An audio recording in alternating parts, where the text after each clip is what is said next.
ഇന്ന് രാവിലെ മുതൽ രാത്രി വരെ ഞാൻ ഭക്ഷണങ്ങളൊക്കെ മാറ്റി ബൂസ്റ്റ് ഹോർലിക്സ് മാത്രമാണ് കഴിക്കാനും കുടിക്കാനും പോകണം. രാവിലെ 8 മണിയാകുമ്പോഴേക്കും എണീച്ച് എപ്പോഴും ഞാൻ ചായ കുടിക്കണം. ഞാൻ ഇന്ന് ഹോർലിക്സും ബൂസ്റ്റും മാത്രമാണ് കഴിക്കാൻ പോണ കാരണം ബൂസ്റ്റ് ചായയാണ് ഉണ്ടാക്കി കുടിക്കുന്നത്. എന്റെ ക്ലാസ്സിൽ 2 പാക്കറ്റ് ബൂസ്റ്റ് ആണ് ഇട്ടിരിക്കുന്നത്. ഇപ്പൊ രാവിലെ തന്നെ കലക്കിയിട്ട് കുടിക്കാൻ.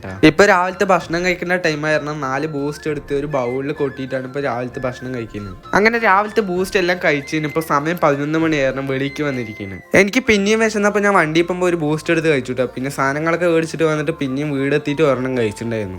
ഇപ്പൊ ഉച്ചഭക്ഷണം കഴിക്കാൻ ടൈമായപ്പോൾ ലാസ്റ്റ് മേടിച്ച 2 ബൂസ്റ്റ് പാക്കറ്റ് ഉണ്ടായിരുന്നു. അപ്പൊ അതാണ് ഇപ്പൊ കഴിക്കുന്നത്. 2 ബൂസ്റ്റ് കഴിച്ച കാരണം വയറേന്ന് അറിയാത്ത കാരണം 4 ഹോർലിക്സ് എടുത്ത് ഒരു ബൗളിലെടുത്ത് ഇപ്പൊ കഴിച്ചുകൊണ്ടിരിക്കുകയാണ്. കഴിച്ചതിന് ശേഷം രാവിലെ തൊട്ട് മധുരം കാരണം തലയൊക്കെ എന്താ പോലെ കാരണം ഇപ്പൊ കുറച്ച് ഉറങ്ങാൻ വിചാരിച്ചു. അങ്ങനെ ഉറങ്ങിച്ചതും ചായ ടൈമായപ്പോൾ ഹോർലിക്സ് ഇപ്പൊ ഉണ്ടാക്കിക്കൊണ്ടിരിക്കുകയാണ്. അങ്ങനെ ഹോർലിക്സ് ഒക്കെ ഉണ്ടാക്കി ഇപ്പൊ വൈകുന്നേരത്തെ ചായ കുടിച്ചുകൊണ്ടിരിക്കുകയാണ്. അങ്ങനെ സമയം ഇപ്പൊ രാത്രി കഴിക്കണം. അപ്പൊ അവസാനത്തെ 4 ഹോർലിക്സ് ആണ് എന്റെ കയ്യിലുള്ളത്. ഇപ്പൊ ഓരോന്നായി കട്ട് ചെയ്ത് കഴിച്ചുകൊണ്ടിരിക്കുകയാണ്. ഇപ്പൊ 4 ഹോർലിക്സും കഴിച്ചു തീർത്തുണ്ട് നമ്മള്. നിങ്ങൾക്ക് ഹോർലിക്സ് ആണ് ബൂസ്റ്റ് ആണ് ഇഷ്ടപ്പെട്ടു പറഞ്ഞാൽ കമന്റ് ചെയ്യുക. അപ്പൊ വീഡിയോ ഇഷ്ടപ്പെട്ട ലൈക്ക് അടിക്കാനും ഫോളോ ചെയ്യാനും മറക്കല്ലേ.